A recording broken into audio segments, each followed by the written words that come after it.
This is a video sketch. By my sketches, I mean a video short. You can call it a short or a sketch. What we're going to do is we'll consolidate some of these podcasts, particularly now we're referring to nerves, anxiety, stress, worry, panic attack, trauma, and how it works.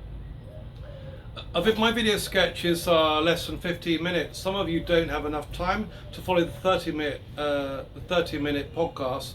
So this is actually my first video short. The fight or flight response, what do we mean? How does it relate to us? Well, by fight or flight, we have fight. When we perceive a threat, consciously we're aware of a threat. We can sense it, we can see it, we can smell it, we can hear it. And we perceive a threat to ourselves, something that isn't going to keep us happy. We also mean by a threat, we mean a situation we're not happy in, we don't like, we don't want to be there, we don't want to be with that person, with a group of people, we don't believe in what they're saying or doing, we don't like their company, or a situation where we don't want to be. This is where we feel uncomfortable. We call about the fight response, how we deal with that situation, how we deal with these people. Do we say, no, I disagree with you, I don't agree with what you're doing, I'm leaving? Do you tell them what you believe and try to change their own opinion about something? Do you try to kill the lion that's about to jump on you and kill you? Hopefully you're not going to get in physical violence to fight someone literally physically, but you can defend your arguments, you can defend your position, you can assert yourself. By flight, I mean run away, let go of the situation. Let go, don't be fighting, as in just letting things go, walking away from a situation. What do I mean by walking away from a situation? Well, when you get up, I don't like your company, I'm going to leave you now. Get up, I'm walking away, just leave. I also, my larger podcast of 30 minutes, I talk about the illusion of a tree. A tree grows very small, has lots of branches. As the tree progresses to a big height, lots of branches die, break off and fall away. But in order for the tree to grow and be strong, it needs to shed leaves, shed branches. Otherwise it's never going to become that mighty tree. We need to let go of things in our lives. Our lives are episodic. We go through phases and stages in our lives.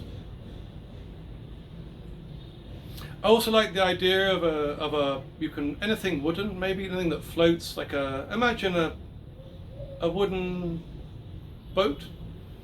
You know, there's a river. Imagine a river, a stream, a river, and you put your wooden boat on the river, let go of it, and the current just takes it away. The universe has a lot of cycles, there's swings and roundabouts, there's rhythms and patterns in our lives. We can let things go, walk away from a situation. This is called the flight response.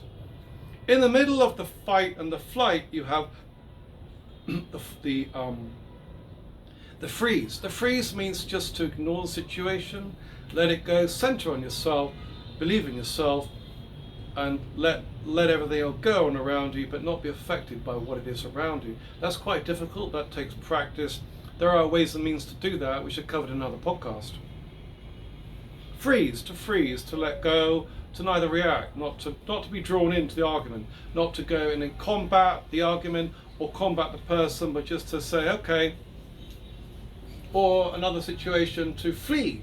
You don't bother fleeing, you're not going to run anywhere, you're just going to stand your ground, you're not going to arguably be a coward, or you're not just going to stay. Center yourself, listen to your breathing, relax, breathe in yourself, trust yourself, or if you're able to, trust in God, the Holy Spirit, Jesus, Muhammad, Shiva, it doesn't matter, or Mother Gaia, any force that is beyond your perception of yourself. The last one in this group is called fawn. Fawn is when you just say, okay, you surrender yourself to the situation, you accept it, you agree, you comply, you satisfy the other person's ego, you just give in to the argument. But if you're in a violent situation, domestic abuse, or a situation where people intimidate you, If you want to allow yourself to be intimidated, you allow yourself to be abused. Sometimes it's very difficult, right? But I'd recommend that you leave the situation. You either engage the person or you leave the situation. But don't just fawn and just allow yourself to be overcome by things in life. I'm really tempted to use some strong language here. You know, not at you, but at the situation. You say, but I'm not going to. So, of course, if I'm going to lift this up, that's called a voluntary action. I voluntarily, consciously lift it up. But with a fight or flight response, it's called an involuntary action. When involuntary, you may feel, yes, I've frozen, I've flied, I've done, but it's not something you're consciously doing, it's an automatic reaction to something. Okay, let your body go with the flow. This is called the involuntary action. It is a technique called, it's the autonomic nervous system. And the autonomic system is a part of your nervous system, so your heart and your chest, they are something that go on in the background, run by nerves. Your muscles are run by nerves, which cause the reaction, commanded by your brain. It's in an area of your brain called your unconscious mind. It's called the parasympathetic nervous system. The fight or flight response is in what's called your sympathetic nervous system.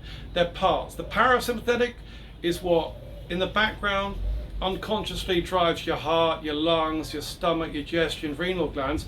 And the sympathetic nervous system is your involuntary reaction to flight or flight and respond.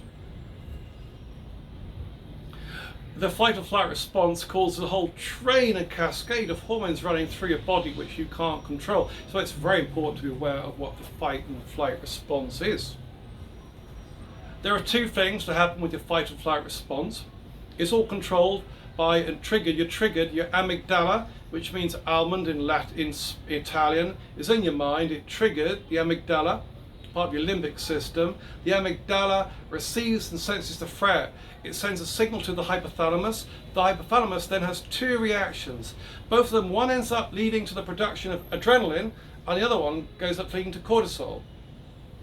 Adrenaline and cortisol work in order to make you be able to combat, to fight, or to flee, or to have the resolve to stay where you are. Let me explain that quickly using a few technical words. Do not worry about technical terms. Okay, so in terms of cortisol, what happens is your mind, your hypothalamus, release something called corticotropic release hormone. That goes to the pituitary gland below the hypothalamus, and the pituitary gland releases something called adrenocorticotropin hormone, and that sends a signal in the bloodstream. The hormones go into the bloodstream, blah, blah, blah, and it connects, and when it reaches the adrenal area, it then causes the outer part of the adrenal glands to release cortisol. Cortisol causes the blood vessels to shrink, to contract, sends blood to the heartbeat increases. It also, cortisol helps for the nerves and your breathing apparatus and your lungs to function more professionally. Cortisol shuts down your digestive system. Cortisol also makes your eyes dilate. It also turns off your immune system, which is an inhibitory reaction. It enables you to release your activity. Cortisol, it's a hormone cascade which enters the bloodstream, connects to the adrenal glands, releases cortisol.